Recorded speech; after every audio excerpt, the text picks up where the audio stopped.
I pushed my way off the bus and onto the pavement and turned my head a full 360 degrees to encompass all that had once been gone. I saw people busying about their lives as once I had done, even down to a tramp begging for money right next to a bank. It felt as if I was being given a second chance, being able to see that which is the beauty of life before it is taken away. They say that one can only really take granted for something once it has been taken away from you. And this is exactly as it felt. I felt dizzy, surrounded by all these people and all the noises that were a distant memory to me. I immediately started to run down the street. I ran down 10 or 11 different streets. At each corner I would see people, ordinary people, wild people, talking about what they did yesterday, what they would do the next day. Kids playing marbles in the streets, a man drinking his coffee with a cake outside a cafe. I saw the ordinary trappings of life. But then it dawned upon me. They were living their life unaware of what had happened far away from them, something that was on its way to take their lives just as it had taken before. I felt a sense of great urgency. I ran to the center of one area and started to shout out to people, at first at normal level, but no one was listening to me. I shouted that the fog was coming, it would kill them all, that they must act now before it was too late. I shouted from the top of my voice, but they just smirked and laughed, and one even pushed me to the ground. Then I realized they would not believe me. How could I make them listen to something that only I knew would happen, and that no sane man could ever believe would occur? I felt there was no sense in trying to make them understand. I had to find their leaders, the people in charge, and convince them, but I knew time was against me. I knew not when the fog, which I had left far away, would come to this land. I started once again to run down the streets, trying to find government-looking buildings. Briefly I found a television centre and tried to explain what had happened, but they laughed, holding their fat stomachs, telling me if such a thing had happened, they would know about it. And yet they admitted they hadn't heard from some of their journals from the areas I had been, but decided on their part to put it down to more rational reasons. I knew there was even less chance of these types of people to report the truth that I knew. They would only bring the images of carnage when it was too late, and maybe to save the lives of these people in exchange for those great images was not in truth what lied in the heart. I ran down a few more streets, crashing past people. I had no care for the flying people I left behind. I knew the few scratches I left them held no concern for what awaited them, if I could not find those that might listen to what I had to say. I finally tracked down a government building and burst my way through guards and secretaries to the meeting room where some governors met. I told them what I knew, how it happened, where to check, who to call. They looked at me with worried faces, and yet they still questioned my validity. I cried out at them that they didn't have the time to balance my words of the ideas of me. It was a matter of trust, and if I were wrong, what harm could it do compared to that which would come if I were right? Listen, I felt the fog. For all I know, I might be dying. You've got to listen to me, and listen carefully.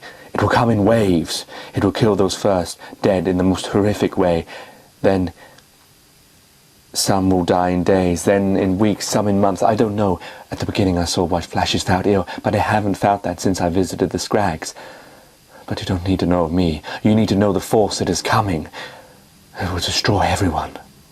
You have a chance to flee it. Maybe it is just borrowed time. Who knows? I didn't get to finish my unprepared and emotional-led speech before one of the governors patted me on the shoulder and said, "You take a seat outside and let's discuss it." I felt from his insincere hand gesture that he didn't believe me. "Please, for God's sake, I'm telling you the truth. Don't make the mistake by not heeding what I've told you. It's not just the cost of your lives that are at stake here. It's thousands, millions you govern. If you don't listen, believe me, your deaths are only the beginning and not the end. Others will die after you until this planet will soak with man's blood, until it fades into dust and is known no more." One of the men in the background, who seemed to believe me more than the men who had met me face to face, suddenly got agitated and banged his fist on the table, and then with horror I noticed his uniform was that of a soldier. Then we will meet this force," he rattled out in harsh voice box. I was marched out the room, and in the hours that took place from my meeting to now, I imagine the General had talked to people around the country. They had confirmation of some of what I had told them. Yet they didn't believe that one of their centres had caused this devastation. Instead, they thought that it had been some kind of attack, someone from inside working from without. He immediately raised the nuclear alert, prepared the nuclear weapons for warm-up, ready to strike the 3 hottest targets to which he believed this had occurred. I waited in the foyer, unable to eat anything, waiting to find out what they would do with my information. When the General came out and patted me on the same shoulder the Governor had, and told me I'd done the right thing, and that it was now under his control. And I didn't need to worry about anything. When I tried to ask him what he was to do, he would not tell me, and instead asked 2 of his guards to escort me off the premises, which I kicked and screamed, "What are you going to do? Tell me!" I got no answer and found myself, not for the first time, head down on the dusty floor. I picked myself up and brushed down my long coat that I'd obtained from the foyer, left by someone, I don't even know who. I walked only a few minutes away from the building to see a crowd of people standing around a shop, which had 5 televisions showing the same pictures. It struck me then that maybe they had known about this all along and were preparing for the right moment. Maybe they just needed confirmation. It was inconceivable to me now that people in power could be so neglectful of the truth. Was it right to hide it from the people who had elected them? In that meeting room it was filled with generals. This was no longer the elected government but martial law. Even the televisions must have been self-supplied, so the programs, the news, everything, all the ways of life continued in complete bliss of what was happening. I went over to join the TV viewers to see what had caused this commotion.